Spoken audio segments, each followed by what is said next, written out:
А вот в тему.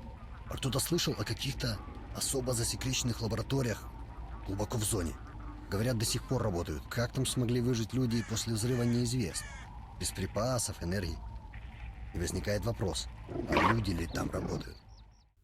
I've always wondered why developers cut so much content from the final version of a game. Sure, it's usually because of investor pressuring the studios just to release something or simply lack of time. There are a lot of factors, but what if I told you that in one game they cut a ton of content on purpose? Why? Just so the game wouldn't completely break itself. Yeah, having a lot of content isn't always a sign of quality, and sometimes it's the exact opposite. Massive ambitions and ideas don't always survive to the release day, and in the end of the day, it just looked gutted. Ladies and gentlemen, today we are talking about Stalker. But not the one we are used to, where you play as a Strelok, running from the cordon to the Chernobyl power plant, leaving 100 bodies and solving the mysterious puzzles of the zone. And not the one where you have to get completely drunk with the mechanic just to get decent repair prices and to make sure his golden hands don't break your gun. Благодарим тебя за то, что раскрыл слугам твоим козни врагов наших. We are talking about the Stalker that was supposed to be. A game where the zone lives its own life, where NPCs can literally finish your main quest and completely break your game. I'll try to find out if it's worth playing or not. Let's roll.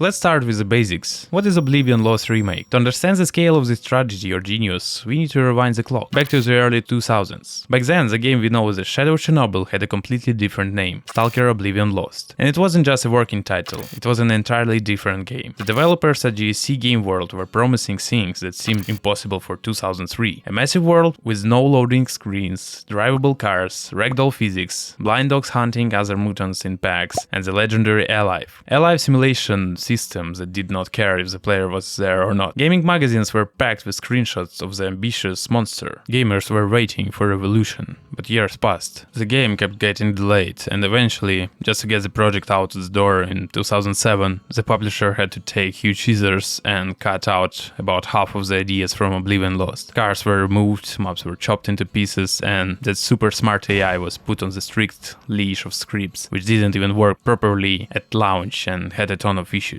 We got a great game, and its greatness cannot be overstated, but we forever lost that specific survival simulation. Now, fast forward to today, what is Oblivion Lost Remake, or OLR for short? Simply put, it's an ancient something. This isn't just a mod where someone added new guns or AG textures. A developer named Hivus or Hivus took all design documents from 2003, leaked beta builds and pieces of old code, and glued them all together into one massive game. OLR is an attempt to recreate the real Stalker, exactly as it was originally planned. The main character here isn't Strelok, it's Messer. You can drive rusty Soviet cars, which actually want to kill you.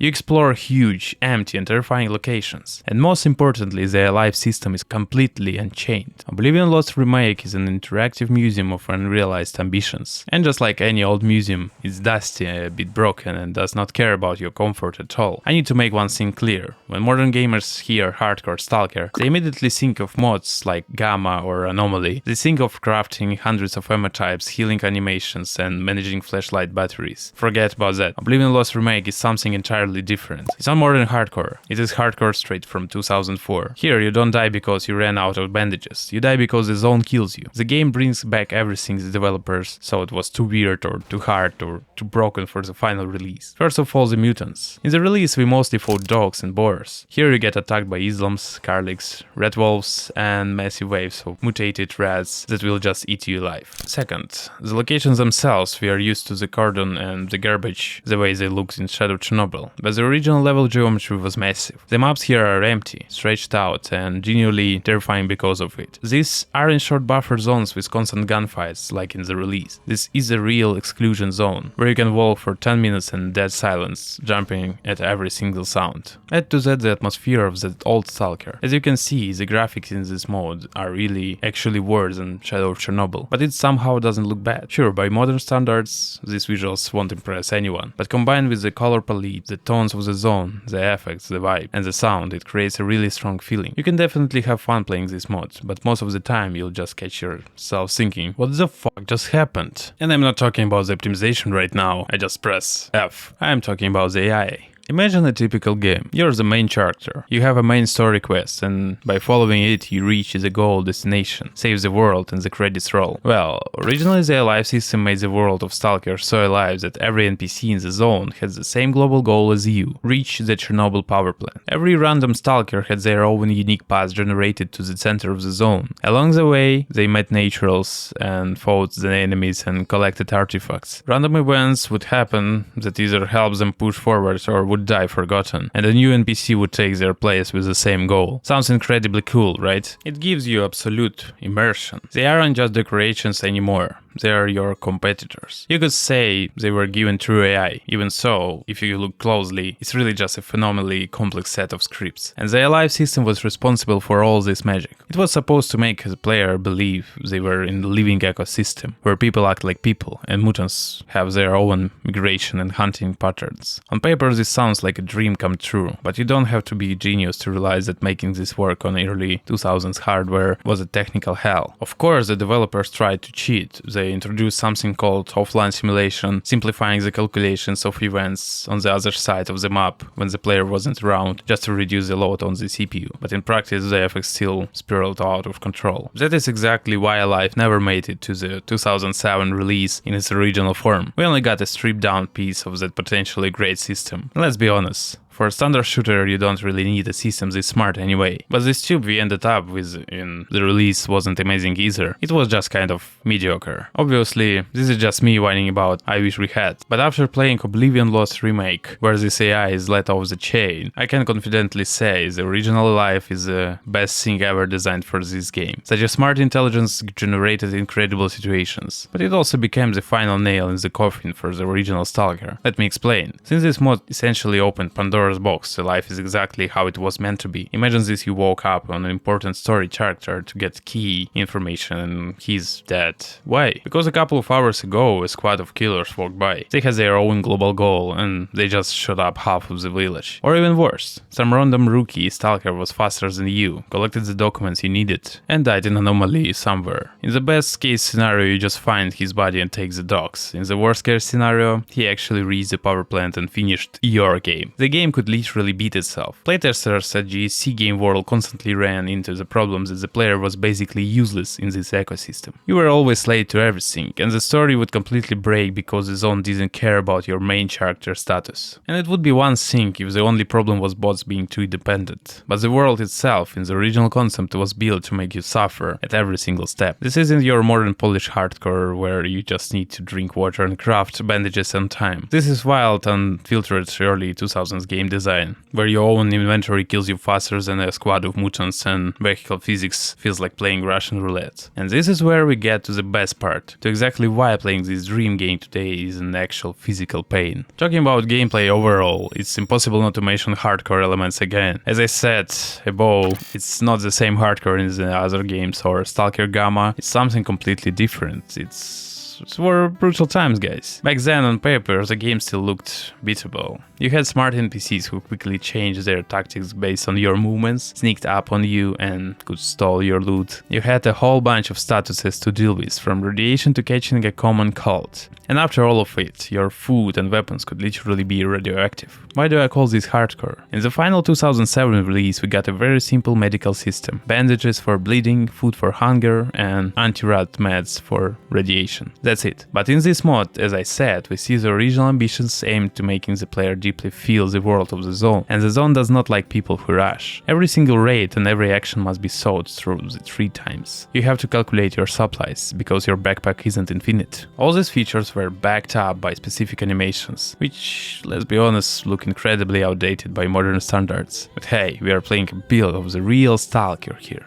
Even now, after more than 20 community patches, I still can't say the game has become a walk in the park. It's still a dangerous place where you have to constantly keep track of a dozen things just to make it out alive. And yes, your own car trying to murder you will be by your side until the very end. Let's talk a little bit about the story, because the plot in the release version was completely different. Well, fundamentally the concept, oh, I lost my memory, grab a gun and hunt down Strelok, stays the same. The only difference is that Strelok was replaced by Messer and Sidorich was replaced by Toad. Fun fact, in the English localizations they literally call him both Toad and Jabba. As I said, the main concept stayed, and even the order of the maps didn't really change. What's interesting is how they expanded the whole thing with a bunch of fetch and carry story quests and added a ton of NPCs along your way who can give you side missions. For example, Phil as the garbage asks you to find his glass eye, and the docent on the Med Pribor asked you to collect water from a swamp for testing, and in the Dead City you have to destroy a source of the plague of zombies. Sure, these quests can still feel a bit repetitive, but they make the story feel way more complex. This is what the Living Zone is all about, doing favors and meeting strange people. But here's the thing, just like I mentioned in my previous video about Secret Trails 2, the game design was taken directly from old builds, meaning the quest descriptions often lack of details, or these are simply no map markers at all. You have to figure out where to go and what to do entirely on your own. Honestly, sometimes it feels like Hidetaka Miyazaki secretly worked with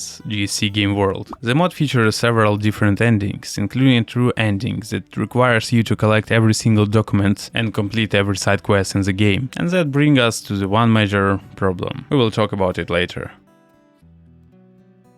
So we covered all the important aspects of this mode. Personally, I prefer to look at it like completely standalone game. Orlar is far from gaming perfection, but it's the perfect version of that old good Stalker. The entire atmosphere is actually enhanced by the simplified visuals, which honestly gives you a real pleasant feeling while playing. However, there's a massive fly in the ointment here, and that is the overall stability. Some quests can easily break, or NPCs can completely ruin your entire playthrough, which is obviously incredibly frustrating. You'll encounter plenty of crashes that in the worst case might even force you to reinstall the entire game. But despite all that, watching this world function is fascinating. It holds you in, and this built atmosphere magnifies the effect tenfold. If you are looking for a totally fresh experience, this is exactly what you need. Again, assuming you are willing to put up with the flaws, and there are so many of them. Since I played this on the community patch, the experience felt a lot smoother than the original version. And what about 2.5 version? I recommend that new players try version 2.5